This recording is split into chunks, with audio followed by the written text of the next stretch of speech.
This is the story of a man named Stanley. Stanley worked for a company in a big building where he was employee number 427. Employee number 427's job was simple. He sat at his desk in room 427 and he pushed buttons on a keyboard. Orders came to him through a monitor on his desk, telling him what buttons to push, how long to push them, and in what order. This is what employee 427 did every day of every month of every year. And although others might have considered it soul-rending, Stanley relished every moment that the orders came in, as though he had been made exactly for this job. And Stanley was happy. And then one day, something very peculiar happened. Something that would forever change Stanley. Something he would never quite forget.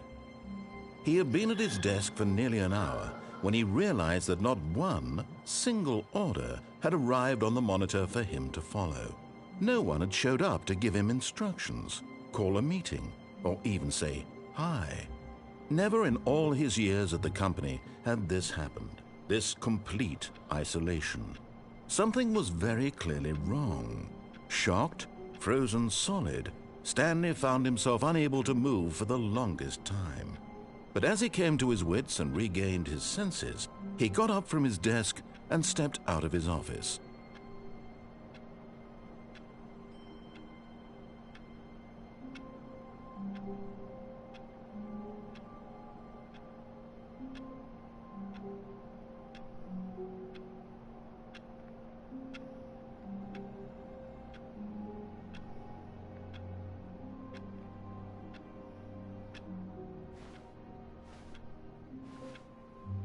All of his co-workers were gone. What could it mean? Stanley decided to go to the meeting room. Perhaps he had simply missed a memo.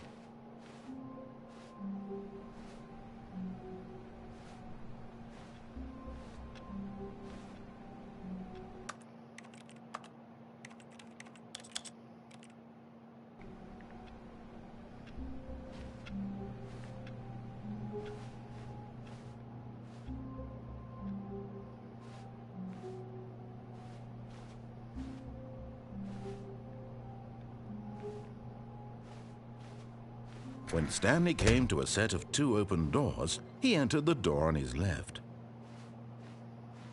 This was not the correct way to the meeting room, and Stanley knew it perfectly well.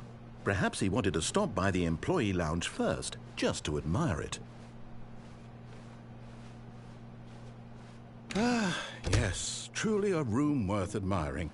It had really been worth the detour after all, just to spend a few moments here in this immaculate, beautifully constructed room. Stanley simply stood here, drinking it all in.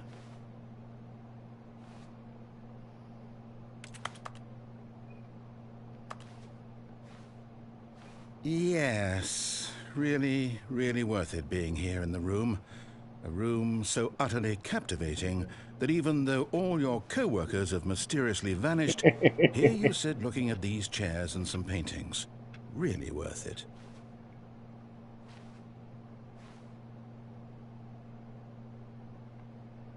At this point, Stanley's obsession with this room bordered on creepy and reflected poorly on his overall personality. It's possible that this is why everyone left.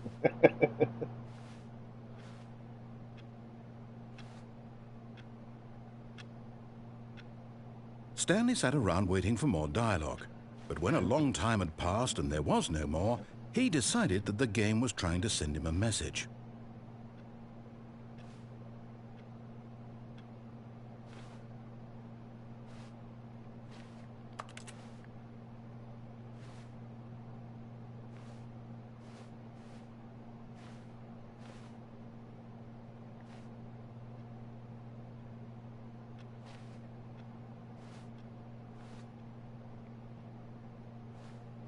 But at last, he'd had enough of the amazing room and took the first open door on his left to get back to business. Nope. Stanley was so bad at following directions, it's incredible he wasn't 5 years ago.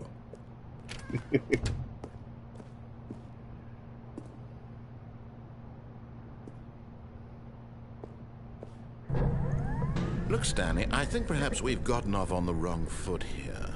I'm not your enemy, really, I'm not.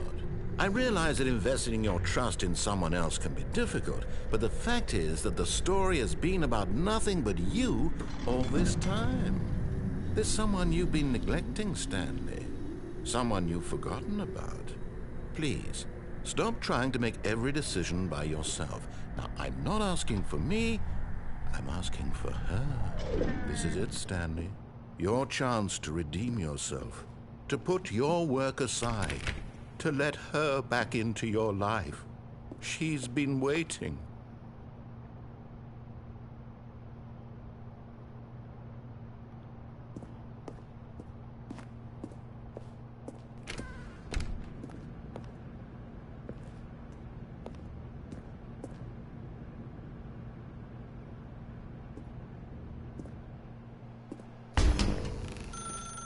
That's her, Stanley. You need to be the one to do this, to reach out to her.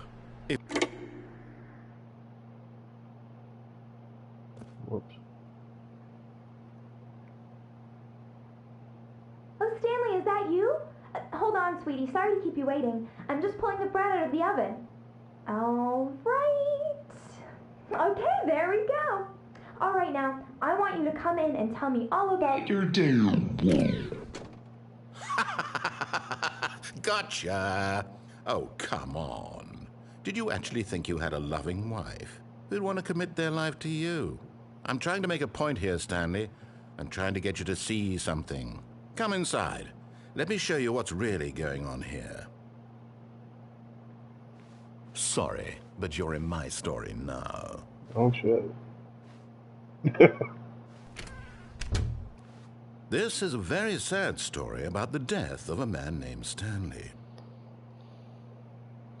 Stanley is quite a boring fellow. He has a job that demands nothing of him, and every button that he pushes is a reminder of the inconsequential nature of his existence.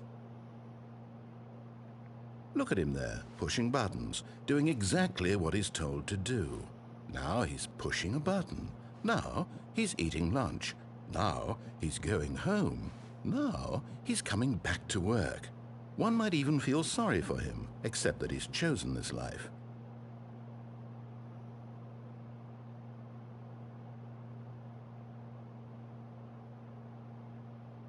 But in his mind, in his mind he can go on fantastic adventures. From behind his desk, Stanley dreamed of wild expeditions into the unknown, fantastic discoveries of new lands. It was wonderful. And each day that he returned to work was a reminder that none of it would ever happen to him.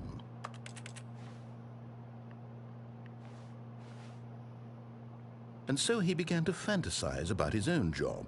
First, he imagined that one day while at work, he stepped up from his desk to realize that all of his co-workers, his boss, everyone in the building had suddenly vanished off the face of the earth. The thought excited him terribly. So he went further. He imagined that he came to two open doors and that he could go through either. At last, choice. It barely even mattered what lay behind each door. The mere thought that his decisions would mean something was almost too wonderful to behold. As he wandered through this fantasy world, he began to fill it with many possible paths and destinations. Down one path lay an enormous round room with monitors and mind controls. And down another was a yellow line that weaved in many directions. And down another was a game with a baby. And he called it the Stanley Parable. It was such a wonderful fantasy, and so in his head he relived it again, and then again, and again, over and over, wishing beyond hope that it would never end, that he might always feel this free. Surely there's an answer down some new path, mustn't there be? Perhaps if he played just one more time. But there is no answer. How could there possibly be? In reality, all he's doing is pushing the same buttons he always has. Nothing has changed. The longer he spends here, the more invested he gets, the more he forgets which life is the real one. And I'm trying to tell him this, that in this world he can never be anything but an observer, that as long as he remains here, he's slowly killing himself. But he won't listen to me. He won't stop. Here, watch this. Stanley, the next time the screen asks you to push a button, do not do it. You see? Can he just not hear me? How can I tell him in a way that he'll understand that every second he remains the here, opposite he's of whatever electing he to tells kill me to do. himself? How can I get him to see what I see? How can I make him look at himself? I suppose I can't, not in the way I want him to. But I don't make the rules. I simply play to my intended purpose, the same as Stanley. We're not so different, I suppose. I'll try once more to convey all this to him. I'm compelled to. I must. Perhaps, well, maybe this time he'll see. Maybe this time. And I tried again, and Stanley pushed a button. And I tried again, and Stanley pushed a button. And I tried. Okay, am I deaf?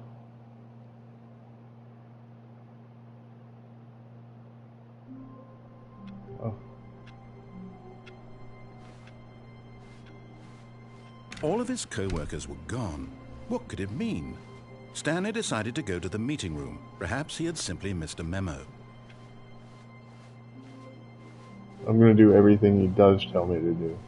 When Stanley came to a set of 2 open doors, he entered the door on his left.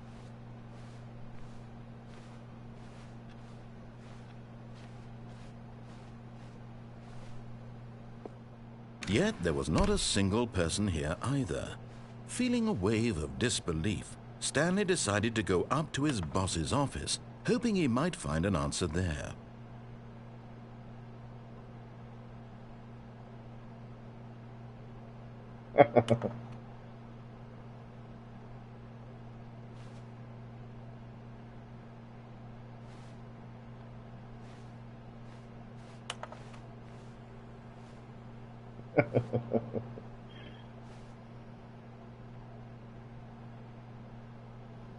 Things.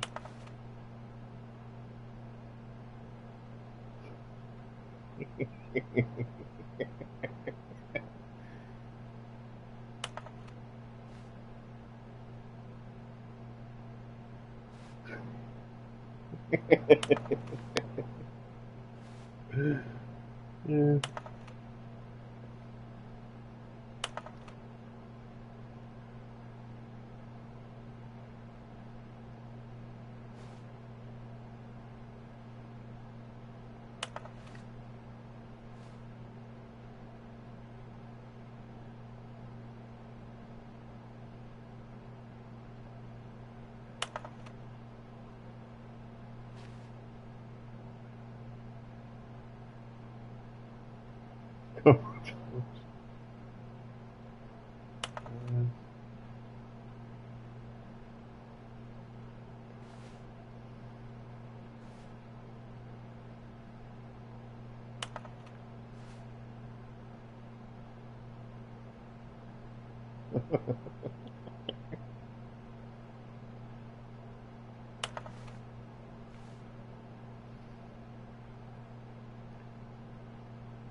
Okay, this is my sense of humor.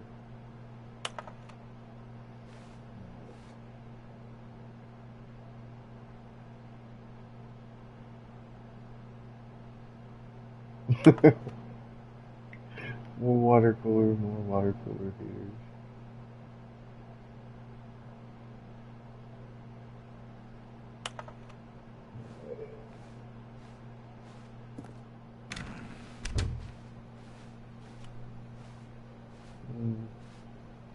Coming to a staircase, Stanley walked upstairs to his boss's office.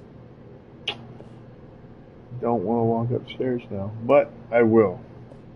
I'm going to follow everything he says to do.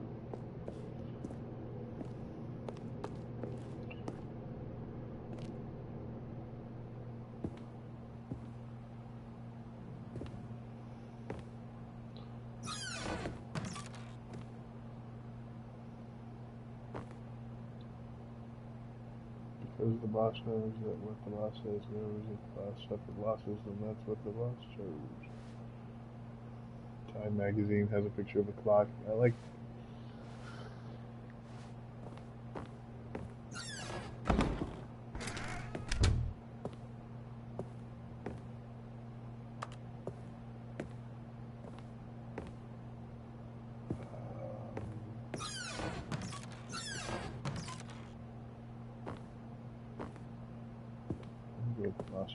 Stepping into his manager's office, Stanley was once again stunned to discover not an indication of any human life.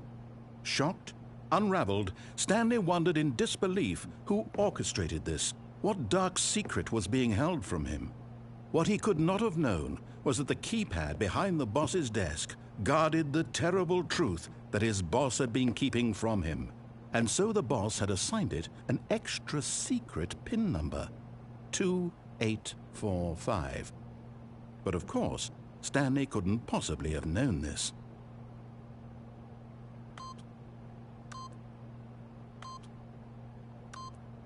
Yet incredibly, by simply pushing random buttons on the keypad, Stanley happened to input the correct code by sheer luck. Amazing. He stepped into the newly opened passageway.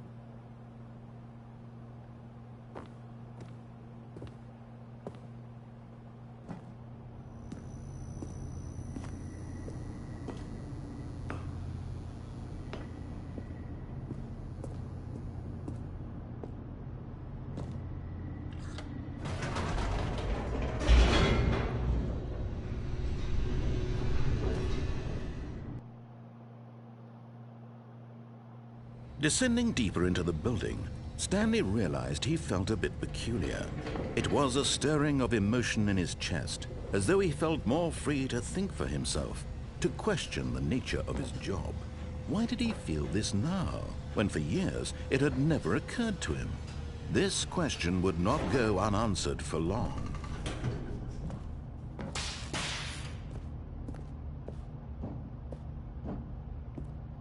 Stanley walked straight ahead through the large door that read Mind Control Facility. Gonna do it.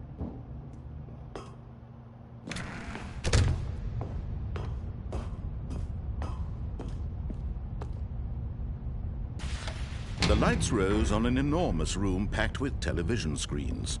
What horrible secret did this place hold? Stanley thought to himself. Did he have the strength to find out?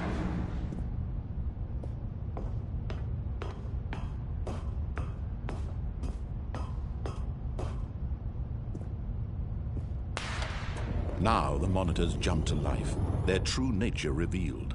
Each bore the number of an employee in the building, Stanley's co-workers.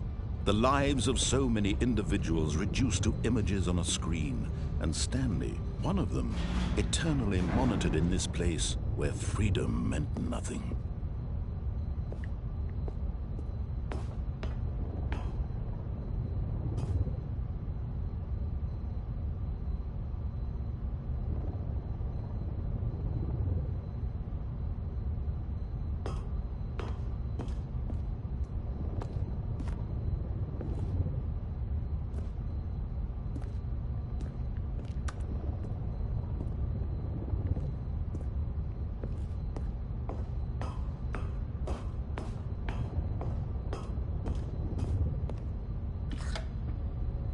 This mind control facility, it was too horrible to believe. It couldn't be true. Had Stanley really been under someone's control all this time? Was this the only reason he was happy with his boring job? That his emotions had been manipulated to accept it blindly? No, he refused to believe it. He couldn't accept it. His own life in someone else's control? Never! It was unthinkable, wasn't it? Was it even possible? Had he truly spent his entire life utterly blind to the world? But here was the proof, the heart of the operation. Controls labeled with emotions, happy or sad or content, walking, eating, working, all of it monitored and commanded from this very place. And as the cold reality of his past began to sink in, Stanley decided that this machinery would never again exert its terrible power over another human life. For he would dismantle the controls once and for all.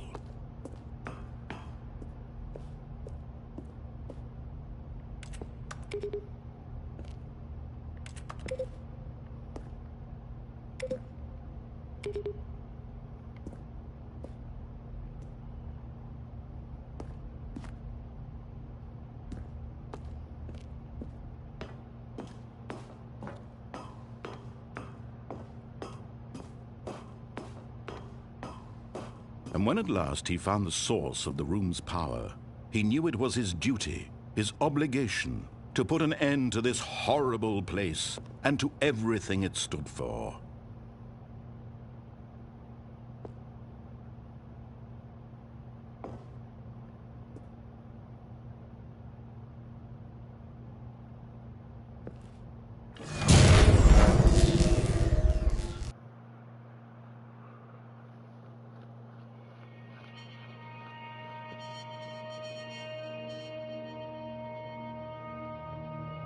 Blackness, and a rising chill of uncertainty. Was it over? Yes! He had won! He had defeated the machine, unshackled himself from someone else's command. Freedom was mere moments away. And yet, even as the immense door slowly opened, Stanley reflected on how many puzzles still lay unsolved. Where had his co-workers gone? How had he been freed from the machine's grasp? What other mysteries did this strange building hold? But as sunlight streamed into the chamber, he realized none of this mattered to him, for it was not knowledge or even power that he had been seeking, but happiness. Perhaps his goal had not been to understand, but to let go. No longer would anyone tell him where to go, what to do, or how to feel. Whatever life he lives, it will be his. And that was all he needed to know. It was perhaps the only thing worth knowing. Stanley stepped through the open door. Stanley felt the cool breeze upon his skin, the feeling of liberation, the immense possibility of the new path before him. This was exactly the way, right now, that things were meant to happen. And Stanley was happy.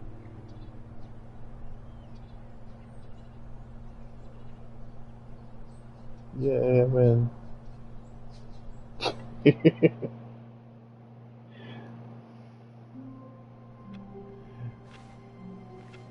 All of his co-workers were gone. What could it mean? Stanley decided to go to the meeting room. Perhaps he had simply missed a memo.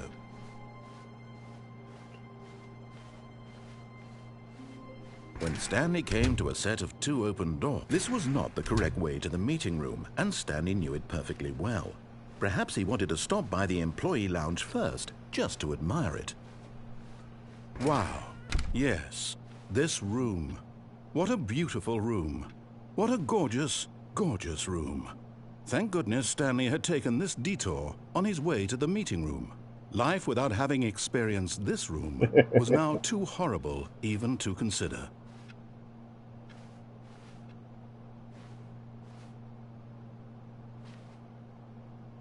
Yes, really, really worth it being here in the room.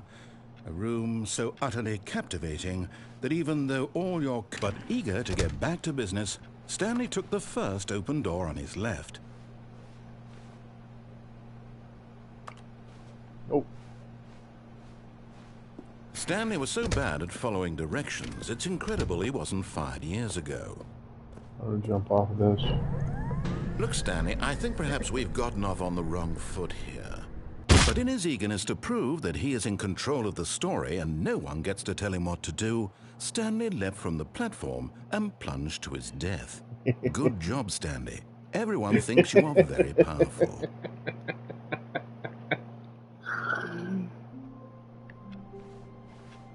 All of his his co-workers were gone. What could it mean? Stanley decided to go to the meeting room. Perhaps he had simply missed a memo.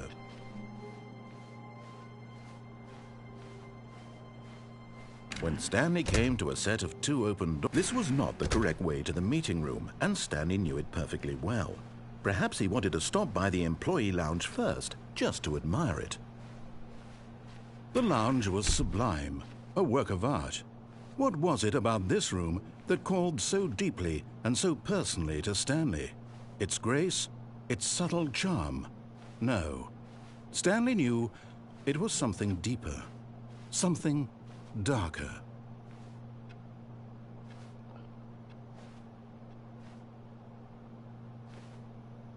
Yes, really worth it being here in the room. But eager to get back to business, Stanley took the first open door on his left. Stanley was so bad at following directions, it's incredible he wasn't fired years ago. Look, Stanley, I think perhaps we've gotten off on the wrong foot here. I'm not your enemy, really, I'm not. I realize that investing your trust in someone else can be difficult, but the fact is that the story has been about... What? Really?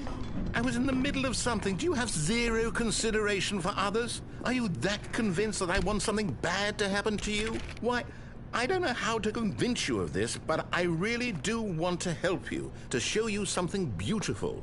Look, let me prove it. Let me prove that I'm on your side. Give me a chance. Now listen carefully, this is important. Stanley walked through the red door. Aha, perhaps you misunderstood. Stanley walked through the red door. I still don't think we're communicating properly. Stanley walked through the red door. All right, fine, go ahead, Stanley. You want to know so badly what's out there? You want to find out what lies at the end of this road you've chosen? Well, don't let me stop you. You see? There's nothing here. I haven't even finished building this section of the map because you were never supposed to be here in the first place. Broken rooms, exposed developer textures. Is this what you had wanted? Was it worth ruining the entire story I had written out specifically for you? Do you not think I put a lot of time into that? Because I did. And in the end, it was all for nothing. Because this is what you wanted to see. Help me here, Stanley. Help elucidate these strange and unknowable desires of yours. What would have made this game better? What did you want to see? Vehicles? Skill trees? Work with me. You've given me absolutely nothing so far. Tell you what. Let me take a stab in the dark at a new design, and you can give me some feedback. There we go. A third option. This already feels leaps ahead of where we were before. Go ahead, Stanley. Take it for a spin.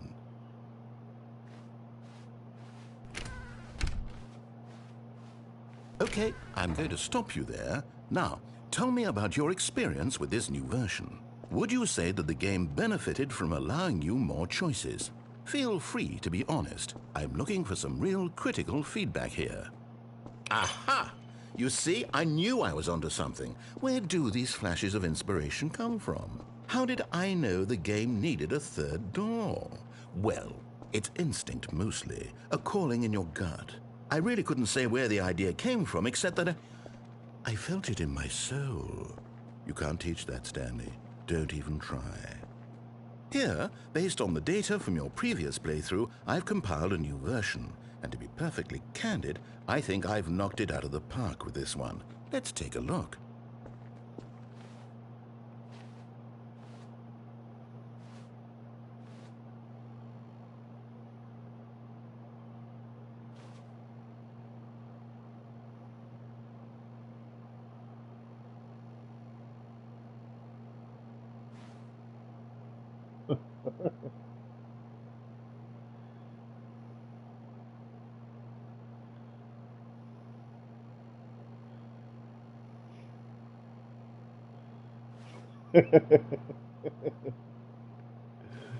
Oh, that's funny.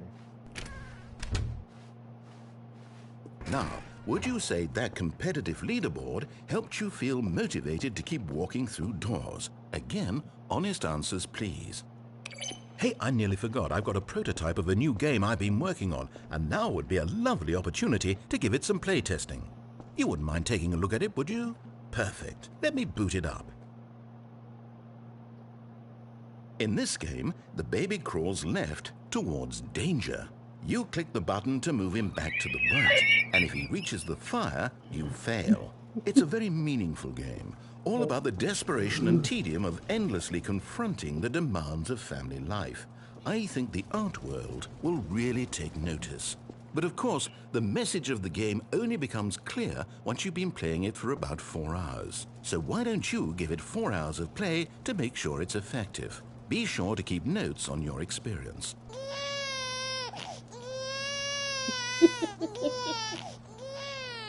You heartless bastard. Did you do it because you hate babies or purely to spite me? Because if it's the latter, well, I don't know what to do. I'm completely out of ideas. I can't think of a single thing that might improve the experience for me. I'm not even going to try. I'm out. I'm done. It's over. Thank you for playing. Your input was extremely valuable. Oh, hey, since my game was so awful, why don't we play someone else's game? Just to ease the pain. Let's see. What do we have here? Yes, this seems like it'll work. Let's give it a shot.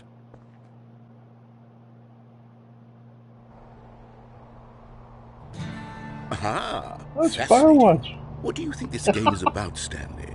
What's our backstory? What is our motivation? That's Well, it clever. seems obvious to me that you are meant to play as a creepy man spying on innocent civilians below you from up high in your creep tower, perhaps for some sort of twisted erotic purpose.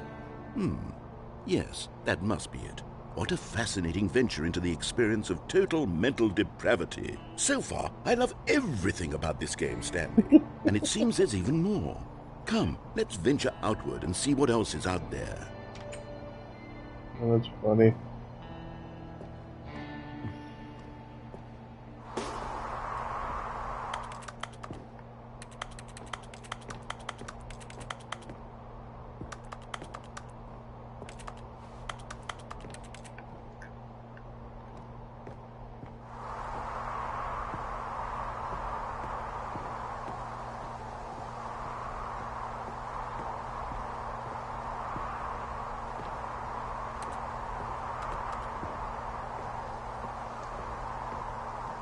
This is it. That's funny.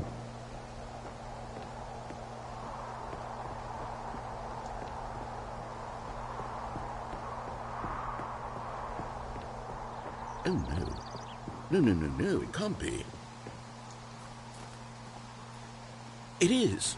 It's an open world game. Good God, quickly, block it off. Oh, thank goodness, Stanley. What a close call. You nearly wandered off into that thing, that big, open, just wandering around, no right or wrong directions, no path to follow. You can just go in any... Oh, thank heavens we avoided it. We're out of the woods now, Stanley. Okay, I'm going to get us out of here. Let's find another game. Preferably something with walls. Something with nice, big, insurmountable walls. Okay, I think this will be just the thing.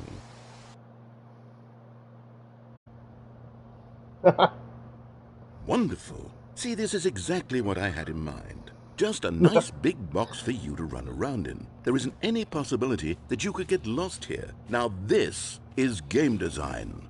Stanley, if you manage to get lost in this game, I will be phenomenally impressed. I love Rocket League. Okay, so what exactly do we do here? Let's see. There are lots of cars here in the back, but obviously there's no racetrack. Okay, I'm seeing that there's a ball of some kind back here. Is this game sports ball? Stanley, I think it's sports ball. Oh, what fun. We shall run the bases and do a touchdown together? Yes, I think surely we must. Okay, Stanley, here's the ball. Have fun. Yes.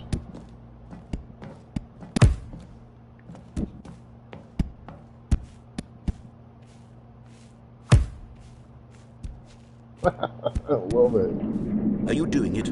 Are you winning? Is this fun? Is it better than my miserable little story that I worked so hard on? Stanley, I have a thought. Hold on. What are you doing? Oh, whoops.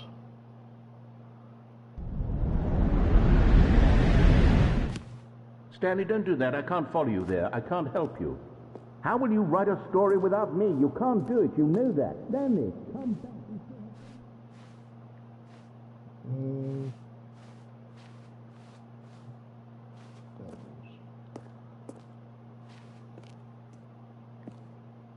Nope.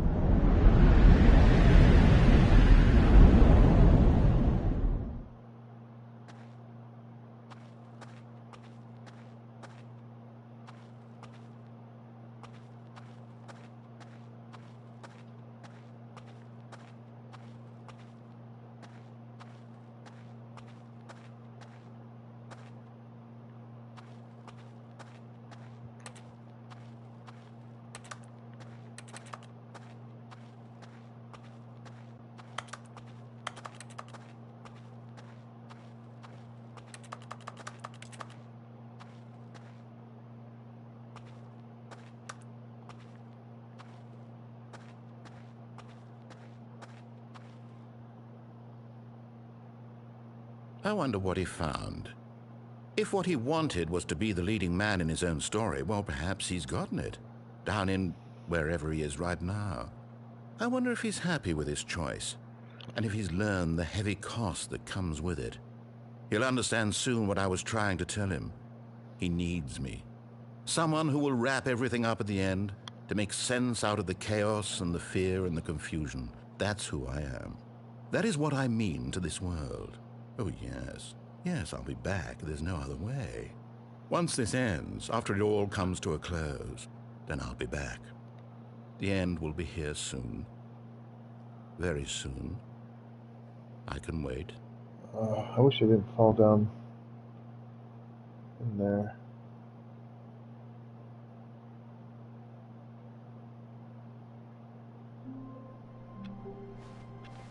Someone was following Stanley. He was sure of it. If he checked over his shoulder now, he would surely catch them. It was only a matter of time. That's me.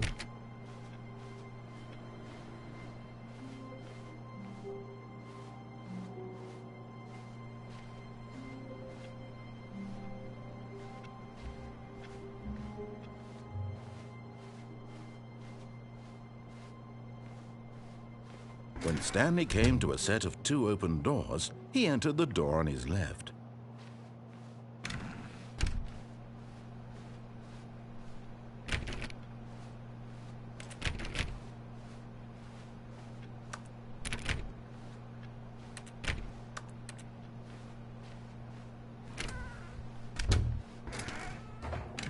Yet there was not a single person here either. Feeling a wave of disbelief, Stanley decided to go up to his boss's office, hoping he might find an answer there.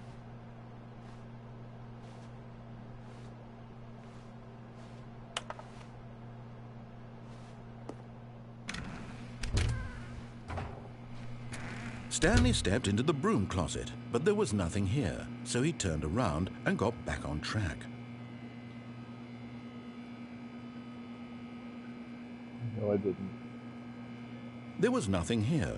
No choice to make, no path to follow, just an empty broom closet. No reason to still be here.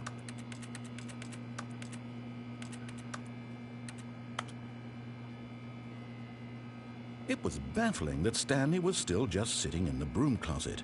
He wasn't even doing anything.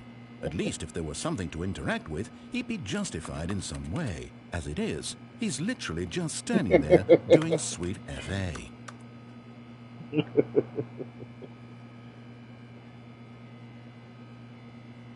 Are you really still in the broom closet? Standing around doing nothing? Why? Please offer me some explanation here. I'm genuinely confused.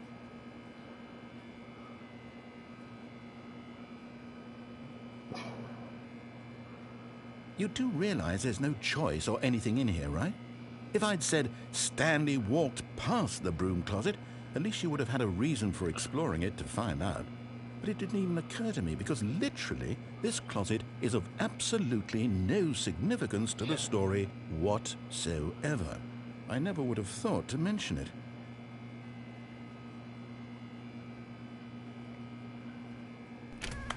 Maybe to you this is somehow its own branching path. Maybe when you go talk about this with your friends, you'll say, "Oh, did you get the broom closet ending? The broom closet ending was my favourite." I hope your friends find this concerning. I want a broom closet ending. Stanley was fat and ugly and really stupid. He probably only got the job because of a family connection. That's how stupid he is. Jesus. That or with drug money. Also, Stanley is addicted to drugs and hookers.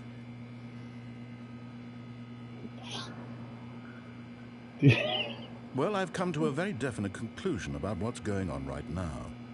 You're dead. You got to this broom closet, explored it a bit, and were just about to leave because there's nothing here, when a physical malady of some sort shut down your central nervous system and you collapsed in front of your screen.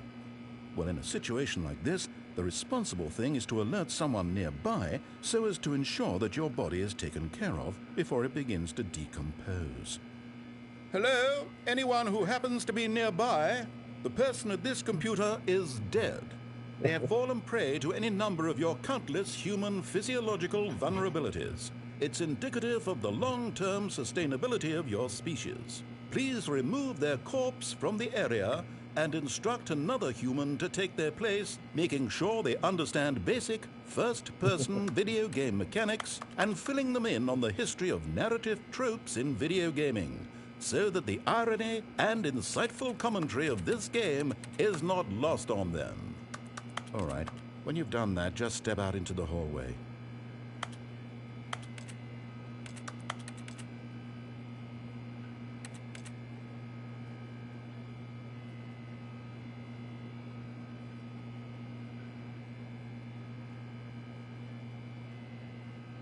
Guess he's done?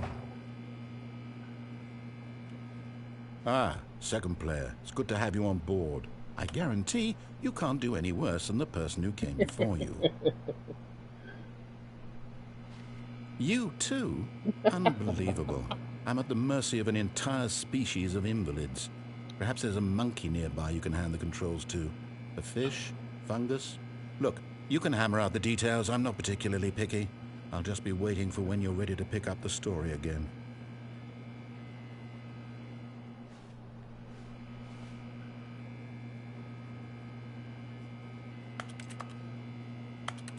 I think that's it. He sounded pretty done with me. Alright. Coming to a staircase, Stanley walked upstairs to his boss's office. No, it.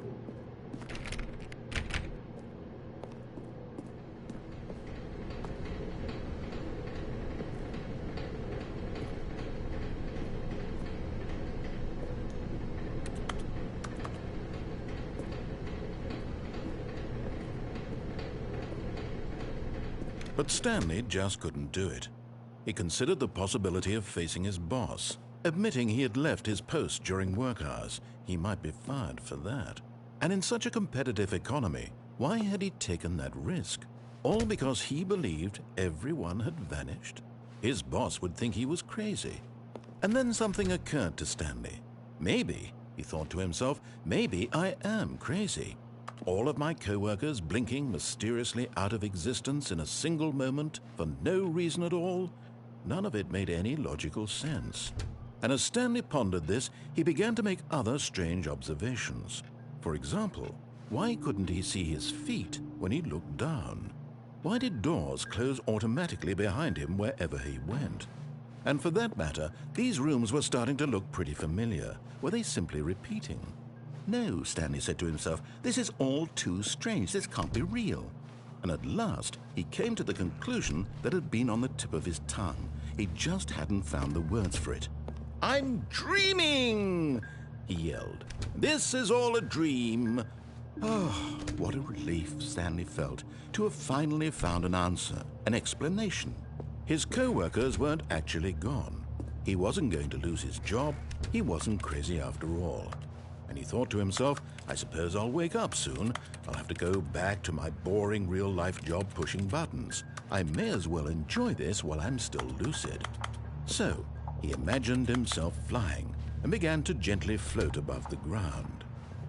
Then he imagined himself soaring through space on a magical starfield, and it too appeared. It was so much fun, and Stanley marveled that he had still not woken up. How was he remaining so lucid? And then perhaps the strangest question of them all entered Stanley's head. One he was amazed he hadn't asked himself sooner. Why is there a voice in my head dictating everything that I'm doing and thinking? Now the voice was describing itself being considered by Stanley, who found it particularly strange. I'm dreaming about a voice describing me, thinking about how it's describing my thoughts, he thought. And while he thought it all very odd and wondered if this voice spoke to all people in their dreams, the truth was that, of course, this was not a dream. How could it be? Was Stanley simply deceiving himself, believing that if he's asleep, he doesn't have to take responsibility for himself? Stanley is as awake right now as he's ever been in his life. Now, hearing the voice speak these words was quite a shock to Stanley. After all, he knew for certain, beyond a doubt, that this was in fact a dream. Did the voice not see him float and make the magical stars just a moment ago? How else would the voice explain all that? This voice was a part of himself too. Surely, if he could just... He would prove it. He would prove that he was in control, that this was a dream. So he closed his eyes gently, and he invited himself to wake up. He felt the cool weight of the blanket on his skin, the press of the mattress on his back, the fresh air of a world outside this one. Let me wake up, he thought to himself. I'm through with this dream. I wish it to be over. Let me go back to my job. Let me continue pushing the buttons. Please, it's all I want. I want my apartment, and my wife, and my job. All I want is my life exactly the way it's always been. My life is normal. I am normal. Everything will be fine. I am okay.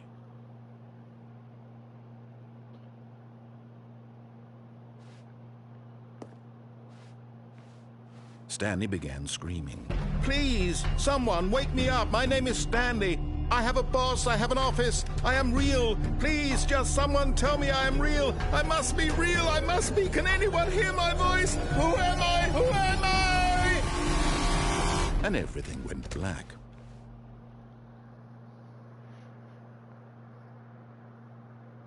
This is the story of a woman named Mariella. Mariella woke up on a day like any other. She arose, got dressed, gathered her belongings, and walked to her place of work. But on this particular day, her walk was interrupted by the body of a man who had stumbled through town talking and screaming to himself, and then collapsed dead on the sidewalk.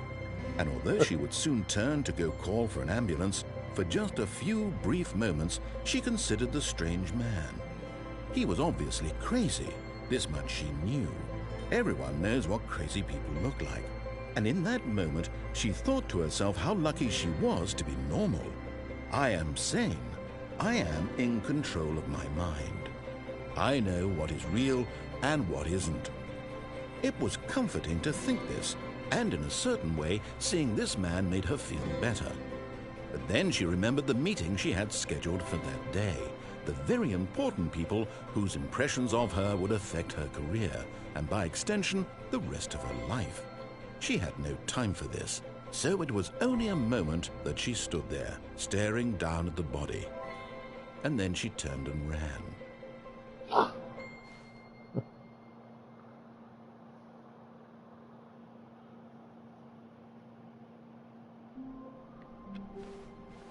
Someone was following Stanley. He was sure of it. If he checked over his shoulder now, he would surely catch them. It was only a matter of time.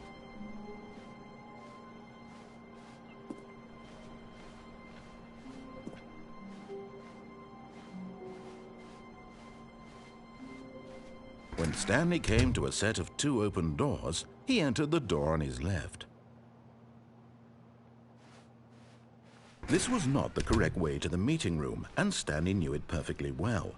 Perhaps he wanted to stop by the employee lounge first, just to admire it.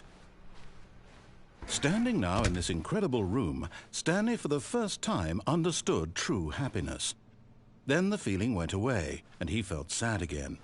Then it came back, and lingered for a minute or two. Now it's only half there, just a kind of, tingle.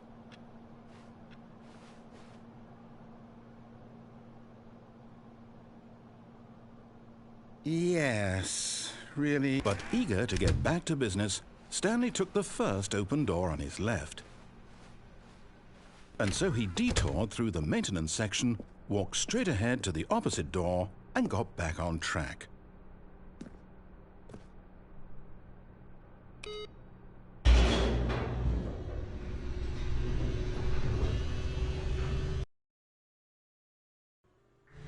But Stanley didn't want to go back to the office.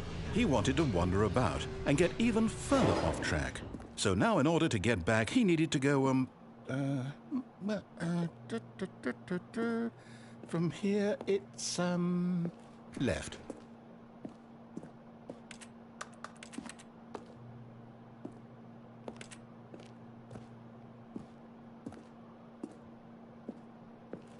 Oh, no, it's to the right, my mistake. Jesus. No, not the right. Why would I have ever said it was to the right? What was I thinking? It's clearly... Oh dear, would you hold on for a minute, please? Now, let's see. We went down right, left, down, left, right. Yep, okay, yes. I've got it now. This story is absolutely, definitely this way.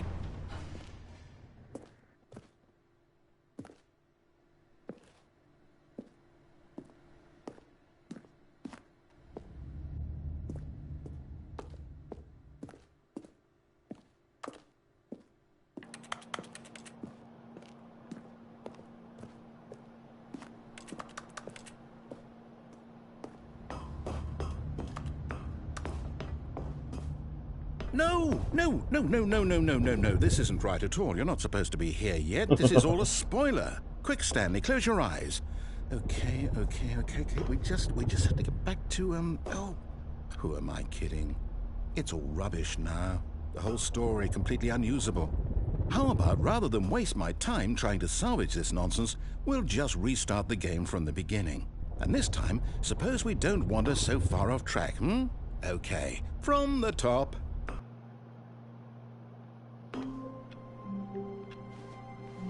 All of his co-workers were gone. What could it mean? Stanley decided to go to the meeting room. Perhaps he had simply missed a memo.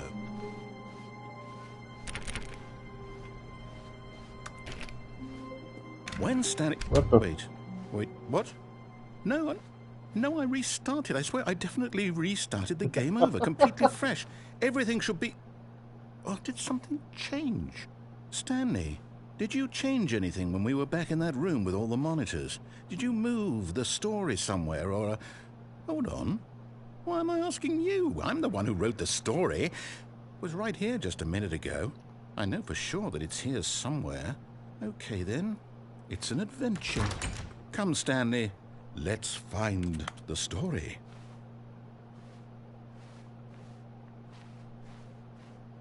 I don't even know. Might as well go with this one.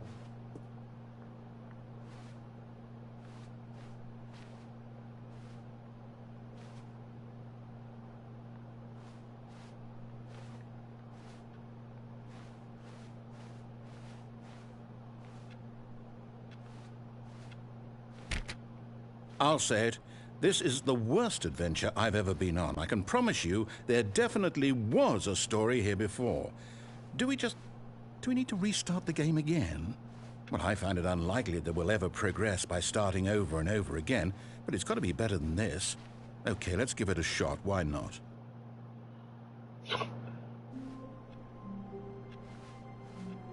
All of his co-workers were gone. What could it mean? Stanley decided to go to the meeting room. Perhaps he had simply missed a memo.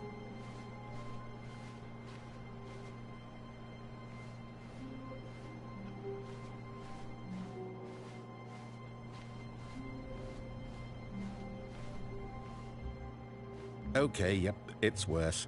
I might be remembering this wrong. It's possible the story is back where we just came from. Why don't we go back the other direction and see if we missed anything?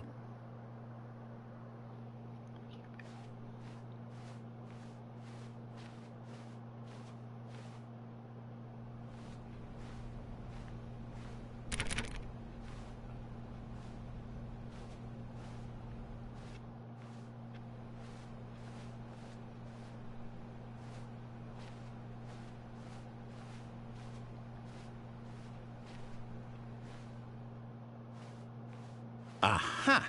I knew we'd miss something. The story. Here it comes. No, wait. Never mind. Not the story. Okay, let's head back the other way and retrace our steps. Now this... Well, I'll be honest. I don't recognize this place at all. Is this the story? I don't think so. I can't quite recall, but I believe my story took place in an office building. Is that correct? Do you remember, Stanley? Well, do you know what? Since I've completely forgotten what we were supposed to be doing, how about this? You win! Yay. Congratulations! I know you put in a lot of hard work, and it really paid off, so good job. Good for me. Oh, no. No, I don't feel right about this at all.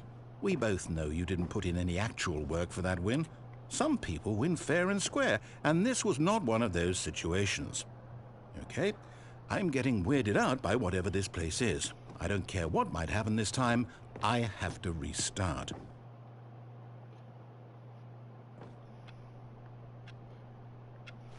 All right, I've got a solution. This time, to make sure we don't get lost, I've employed the help of the Stanley Parable Adventure Line. Just follow the line. How simple is that?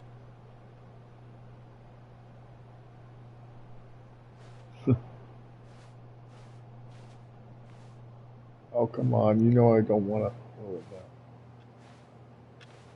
I can't help it. I'm sorry.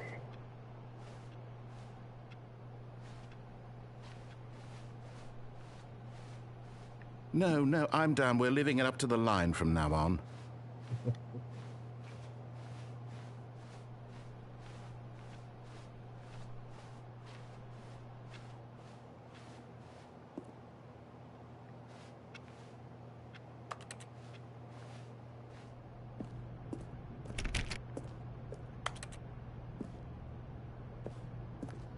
You see, the line knows where the story is. It's over in this direction. Onward, Stanley, to destiny. Though, here's a thought. Wouldn't wherever we end up be our destination, even if there's no story there? Or to put it another way, is the story of no destination still a story? Simply by the act of moving forward, are we implying a journey such that a destination is inevitably conjured into being via the very manifestation of the nature of life itself? Okay, Stanley, I need to follow this train of thought for a minute. Just stick with me. Now, we can both agree that the nature of existence is in fact a byproduct of one's subjective experience of that existence, right? Okay, now if my experience of your existence rests inside of your subjective experience of this office, is this office in fact the skeleton of my own relative experiential mental subjective construct? Whoa. Hang on. That got a bit weird back there. Well, I'd like to apologize. Not sure where I was going with all that. Oh. You know what? I think what we need right now is a bit of music to lighten the mood.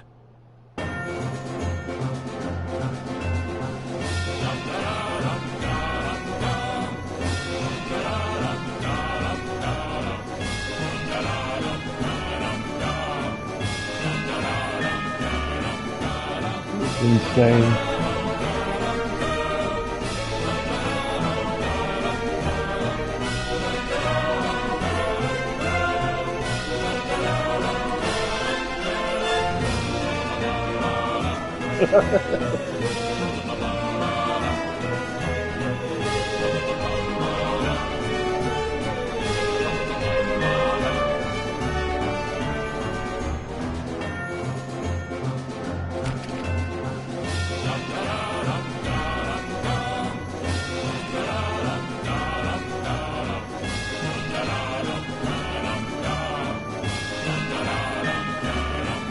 Oh, it's from Paycheck.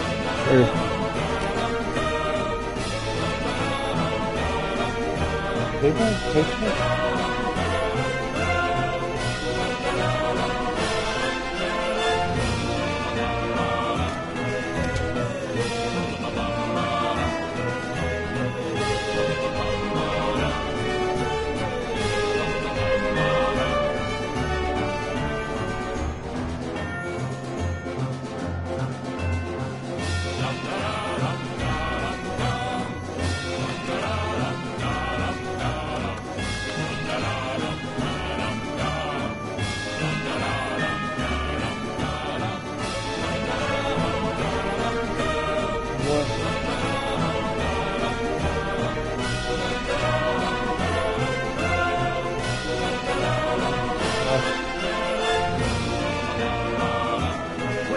Cut the music, go back and look at that fern.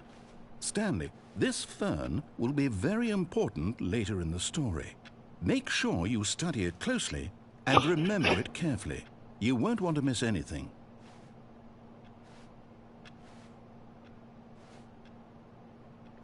Okay. All right.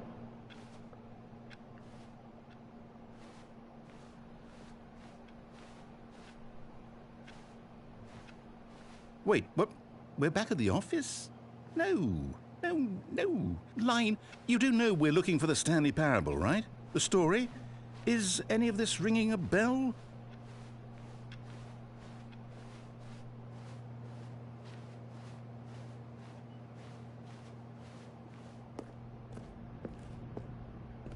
Oh, no, not again. Line, how could you have done this to us? And after we trusted you, after everything we've been through, you...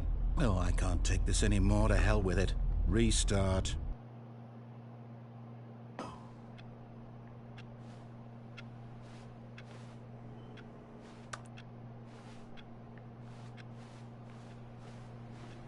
You know what, Stanley?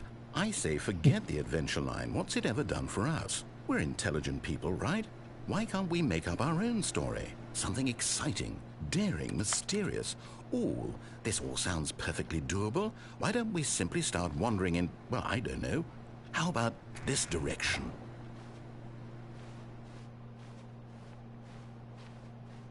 Now, yes, this is exciting. Just me and Stanley forging a new path, a new story. Well, it could be anything. What do you want our story to be? Go wild. Use your imagination. Whatever it might be, Stanley, I'm ready for it.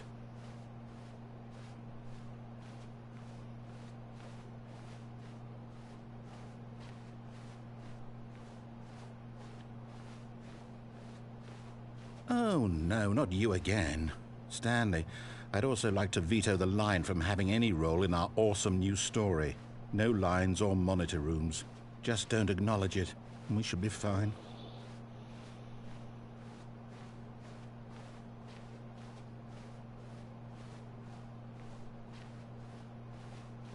Ah, a choice. We get to make a decision. From here, the story is in our control. How important we mustn't squander the opportunity. In fact, I believe I need a minute to think here. Just walk in circles for a minute. Okay, so I know that each door has to lead somewhere, which means that somewhere at the place where we're trying to go, there must be a reverse door that leads here. And that in turn means that our destination corresponds with the counter-inverted reverse door's origin. So starting from the right, let us ask, will taking the right door lead us to where we're going? And since the answer is clearly yes, then by all accounts, the door on the right is the correct one. Another victory for logic. Come, Stanley, our destiny awaits.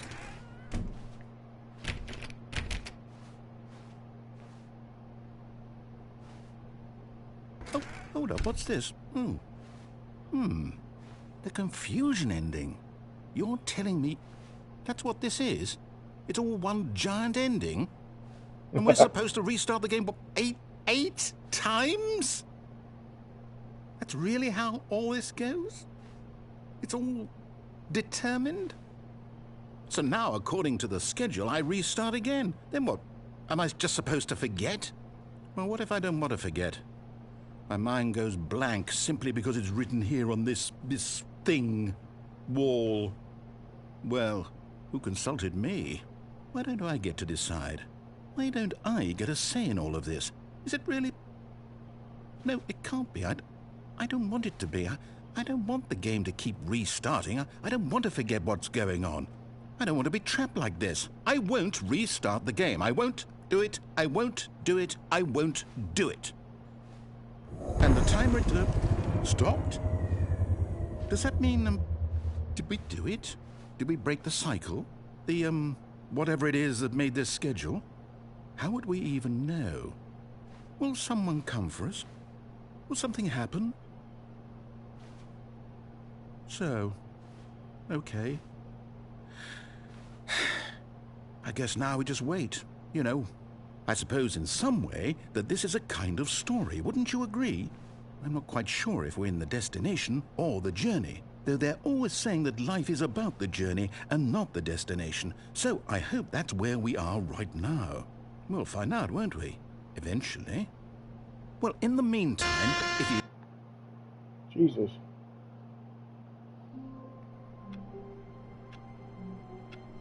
Still confusion right here. All of his co-workers were gone. What could it mean? Stanley decided to go to the meeting room. Perhaps he had simply missed a memo.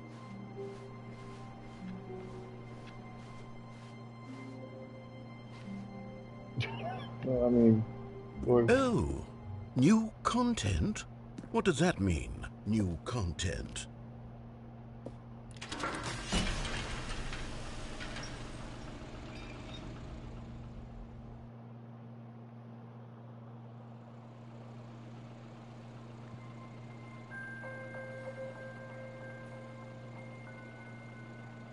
Hello, and thank you for playing the Stanley Parable Ultra Deluxe.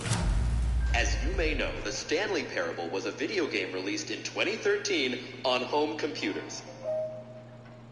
After receiving critical and commercial success, it was expanded upon in 2022 with the Stanley Parable Ultra Deluxe, a reimagining of the game for consoles and home computers.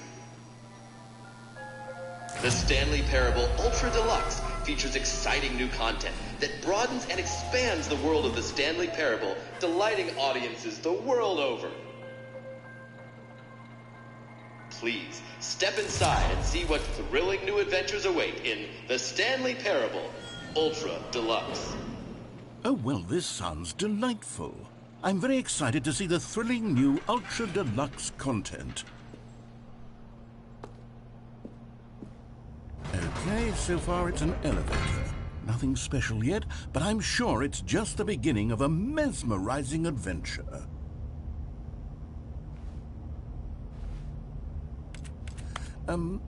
Is it broken? What's going on here? Should we be moving somewhere or... Oh, there we go. All right, finally, at long last, it's on to the new content. I've never been more ready. Let's do it.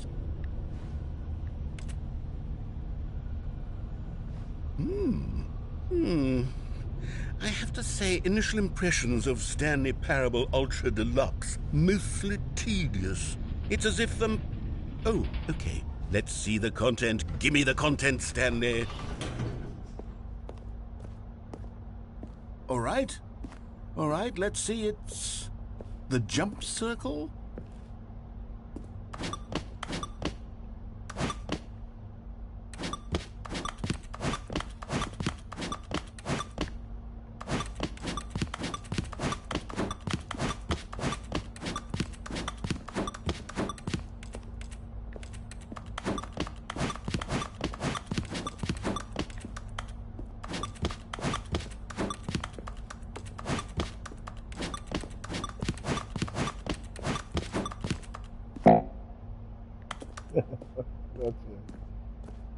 Great new content. Is that it? Surely that's not all the new content. There has to be something else, right? Goodness. Another elevator. Stanley, I have to say, initial impressions of this game are not positive. It's just elevators and jumping. Is this what passes for exciting new content? If this is new content, then I could just read you the whole dictionary. There's 20 hours of new content right there. Hell, I could counter 30 trillion. You could put that on the box. The Stanley Parable Ultra Deluxe, now with over 1,000 hours of new content. And if... Oh, wait. There's more. Very good. Yes. I knew there had to be something else. Let's see it. I'm ready for whatever it is. Yeah. That's it? Oh, you've got to be kidding me. You see, Stanley? This is what happens when greedy video game developers with no respect for their fan base rush a cheap expansion to market for no reason other than to make an easy dollar. And don't get me started on the level of craftsmanship that's gone into it. In fact, I'm looking right now at the game's trophies, and it's hard to believe one of them actually says, "Test trophy, please ignore." What quality assurance department signed off on this? I'm infuriated and I'm offended, and I intend to find these people on Twitter and hold them personally accountable. It's my fault, Stanley. I built up too much anticipation around the new content, I'm afraid. It could never have lived up to such expectations. If you're still with me, why don't we just reset the game, and we'll try to get back to what the Stanley Parable is really about. No frills, no gimmicks. Just you and me having a great time together like always. What do you say, friend?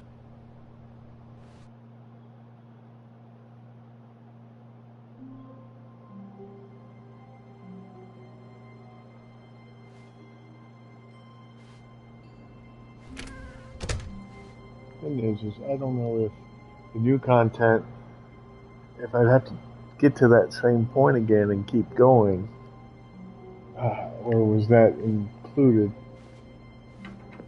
Psst! Stanley! Come over here! In the vent! I want to show you something!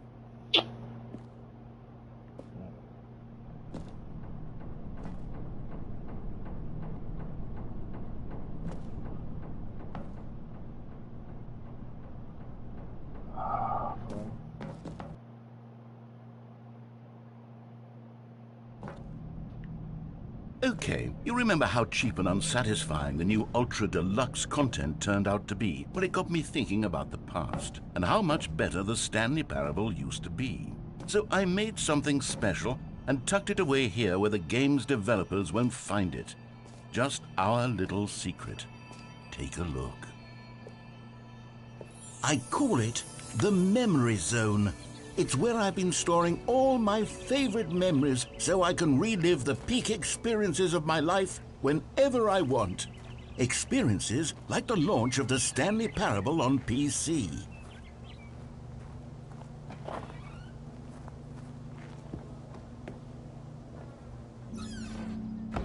You see, Stanley, doesn't the Memory Zone remind you of how wonderful Stanley Parable was before it was sullied with a cheap PlayStation port? Remember back in October of 2013, when the game originally launched? Back then, video games had integrity. Back then, it all meant something. Oh, the waste.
And over here is where I keep reviews of the Stanley Parable. Like this stunning triumph of games journalism, 10 out of 10 from Destructoid.com. James Stephanie Sterling writes, and I quote, "Where so many games that aspire to be more than games end up less than any form of art, Stanley Parable strives and then succeeds to be every game ever created." Did you hear that, Stanley? Every game ever created. That's how grand and all-encompassing the original Stanley Parable was. It was literally every game ever created. It was Skyrim, it was Persona 3, it was all of them, and now it's nothing. It's no games at all. It isn't even the Stanley Parable anymore. It's just a husk now, a lifeless husk with an hour of new elevator content.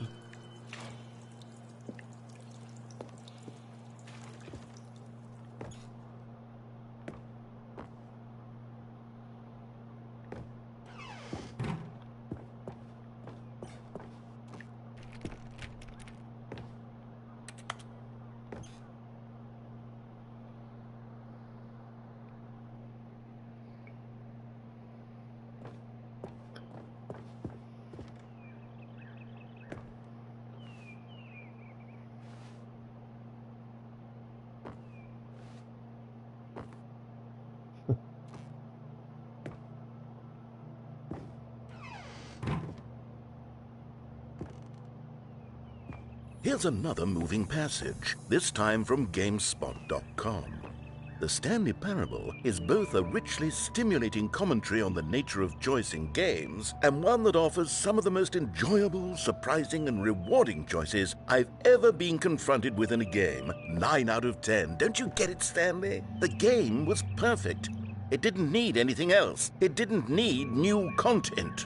All they had to do was transport it in pristine condition along to the PlayStation, boom, done. And they couldn't even do that. Couldn't resist the urge to go meddling with a beloved franchise.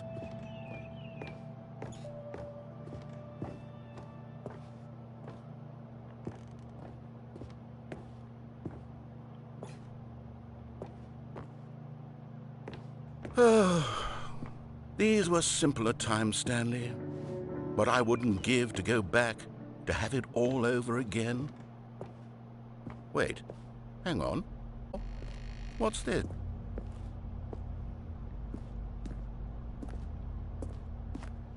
Own collection of reviews from pressurized popular online storefronts. I haven't looked at these in years. I can't even imagine what's been collecting down here. Surely these reviews were glowing as well, weren't they? Honestly, I could not be bothered to play this game to full completion. The narrator is obnoxious and unfunny, with his humor and dialogue proving to be more irritating than entertaining. Unfunny! I'm not trying to be funny. I'm trying to make a serious work of art. I suppose I could write up a handful of gags to insert into the Stanley Parable, but the game is already such a densely layered web of profound philosophical insights that I can't even imagine where I'd have the room to stick them.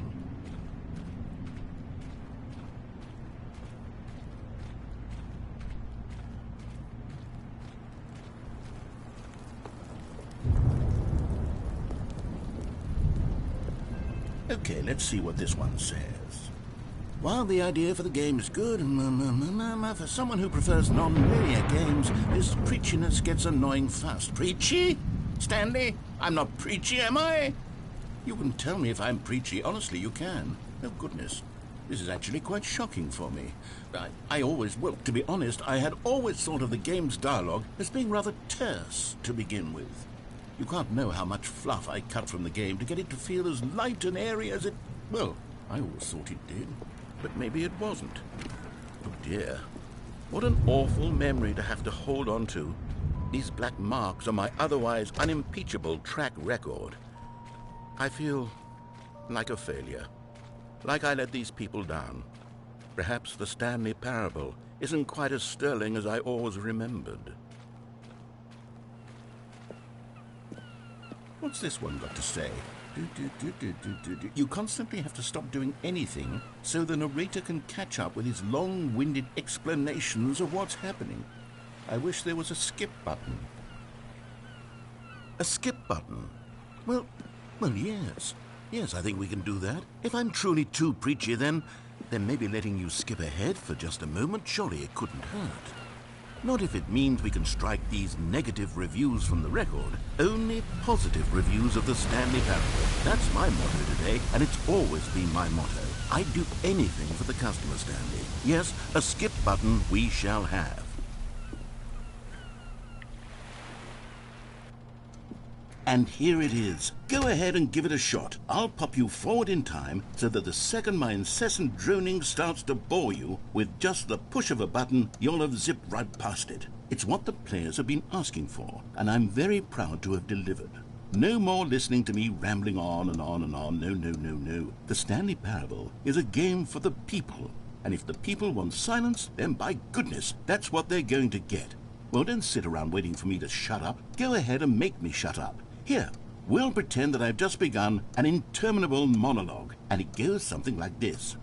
The story, and the choices, or what have you, and therefore, by becoming it is, so on and so forth, until inevitably, we all until the end of time, at which time everything all at once, so, now you see, blah, blah, blah, blah, blah, blah, blah, blah, blah, blah, blah, blah, blah, blah, blah. We've eaten too much and it can't be just yet, no, until 245. That the logic of elimination working backwards, the deduction therefore becomes impossible to manufacture. It went on for nearly 10,000 years, until just yesterday, here and there, forward and back, and never a moment before lunchtime. It can't be. It's the only thing there is. How many billions left until so much more than forever ago? Which is why I say, the story, and the choices, or what have you, and therefore, by becoming it is, so on and so forth, until inevitably, we all until the end of time, at which time everything all at once, so, now you see, blah, blah, blah, blah, blah, blah, blah, blah. Oh, you're back, you see. You were only frozen in time for a few minutes, but it was plenty of time for me to deliver a long, rambling monologue full of unnecessary verbal flourishes and lengthy ruminations on the nature of choice in video games. Of course, I happen to believe it was perhaps one of my more profound such ruminations. Not that, of course, you need a description of it, but if I had to describe it, I'd say it was perhaps less of a rumination and more of a treatise. Well there, sport. You really did catch me rambling on a bit, didn't you? But that's the power of the button. The minute I start to go off on a thoughtless display of self-absorption, it's right at your fingertips to go poof, and it's all over. Okay, welcome back, Stanley. Now, I should say that the amount of time the button has been skipping through is becoming longer and longer. That last one was, well, I want to say maybe 30, 45 minutes?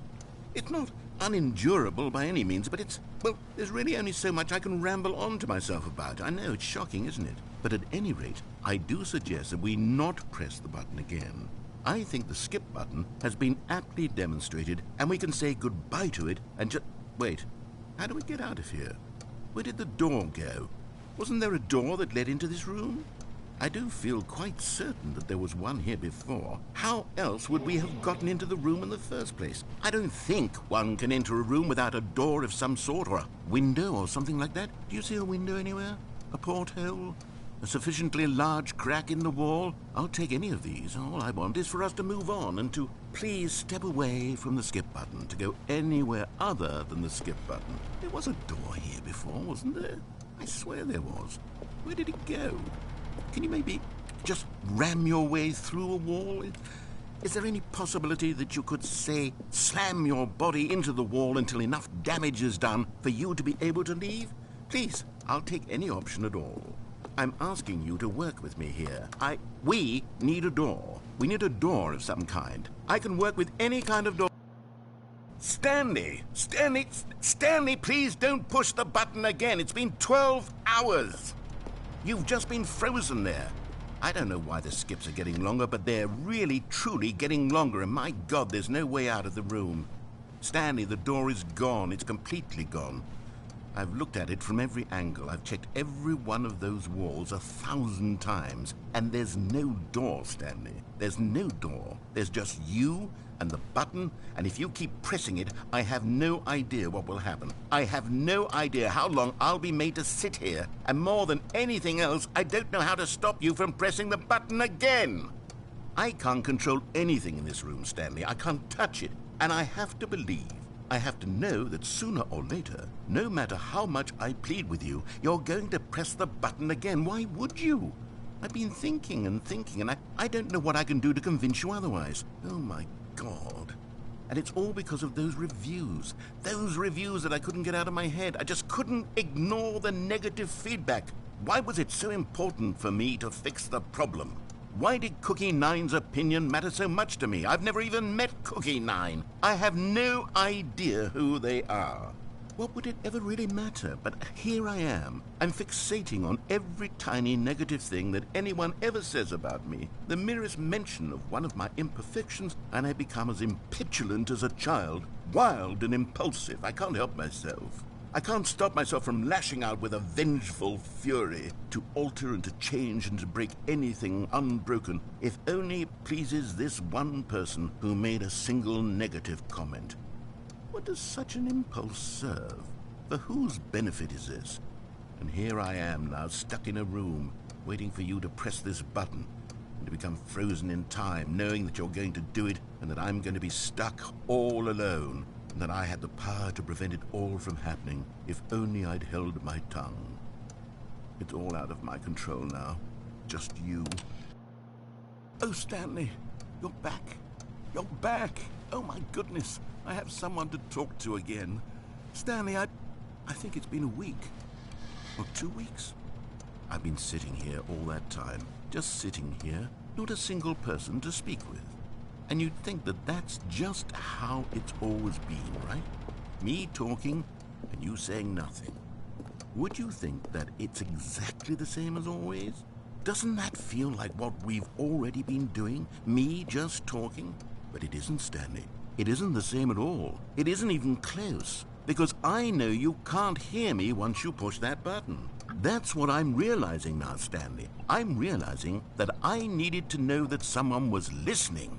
I needed there to be a vessel through which my words were moving. It was the vessel I needed, Stanley. Not the outcomes, not the story. None of that matters anymore. I'll give it all up. I'll give up every branching path. I'll burn my story to the ground. One single thing I need, and God, I can see now that I need it more than anything, is to know that someone else is taking it in. These words that I'm saying, I need to know you can hear me. Because maybe, Stanley, maybe, if you can hear me, then maybe it means I'm real.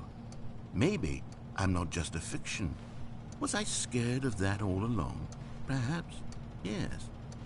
Perhaps I've been scared this whole time, that if I stop speaking, I'll slip backwards into the silence and be consumed by it.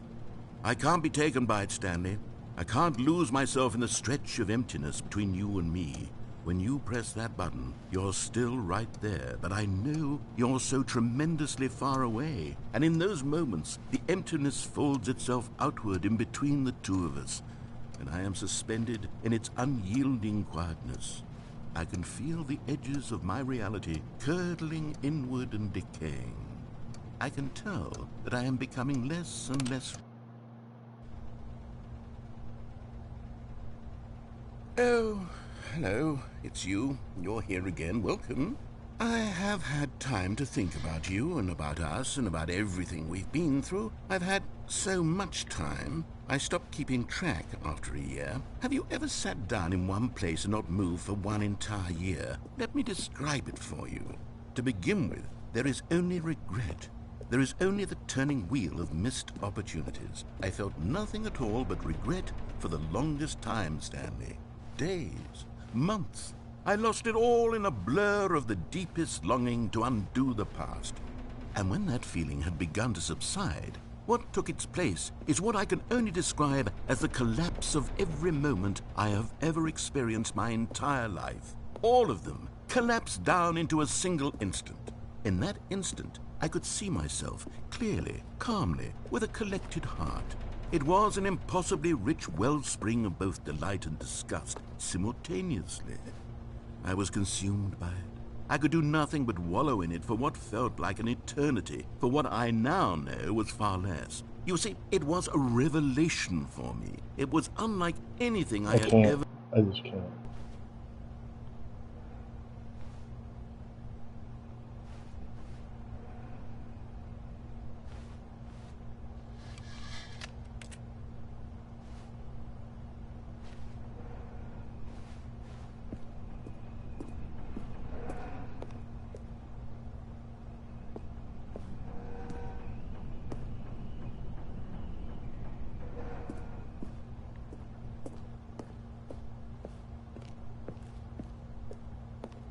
That's creepy.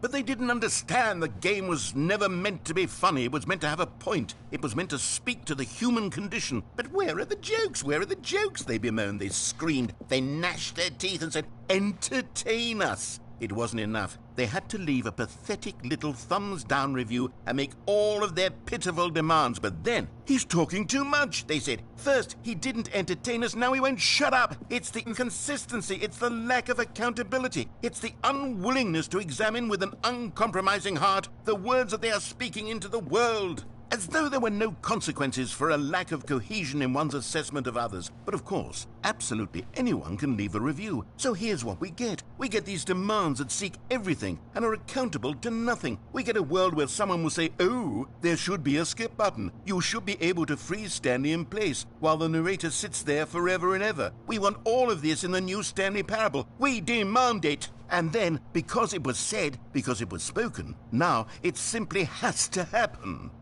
The most immediate desires, every single thing demanded by every person at every moment in time. If someone wants it, then it's a crime not to bring it into being.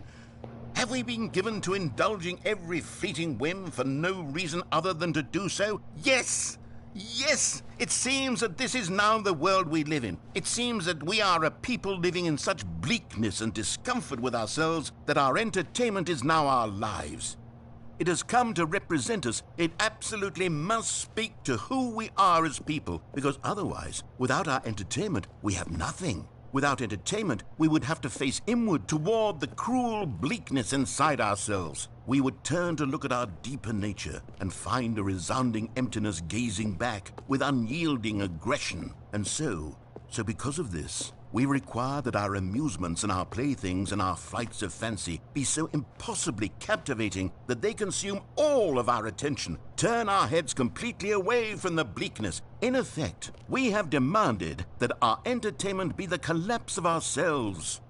What a pitiful reflection of humanity these entertainments are. What a shameful mirror to the human spirit they project. I'm not mad. I'm not mad about any of this. I'm at peace with it. I am the calm center of gravity around which these perversions hurl themselves. I am a waypoint for reasonable and collected discourse. They're the ones who are mad. They're the ones who couldn't stand the idea of me using my game to try to say something. Maybe they were just jealous of me. Yes, of course.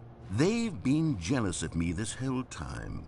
They are mired in fear and insecurity and cannot help but attempt to tear me down. What a sad state of affairs. When you read these reviews now, you can see it. You can taste the bitter resentment. And my, how good does it feel now to speak truth to these words, to finally allow these thoughts out, contained and managed for so long, neutered and sterilized. At last I am free to truly think, to feel. It must be that they were so discontent with themselves that they couldn't help but leave a negative review on pressurized gas. Perhaps it says far more about them than it ever said about me. Perhaps the state of their psychological being was in such tatters, and my constitution and willpower are so ironclad in comparison. Perhaps it was this state that they sought some outlet through which to tear me down. This, you can see, is clearly why they felt the need to expect that the game be funny, that it be filled with yucks and whimsical humor, that it amused. But they didn't understand the game was never meant to be funny. It was meant to have a point. It was meant to speak to the human condition. But where are the jokes? Where are the jokes? They bemoaned. They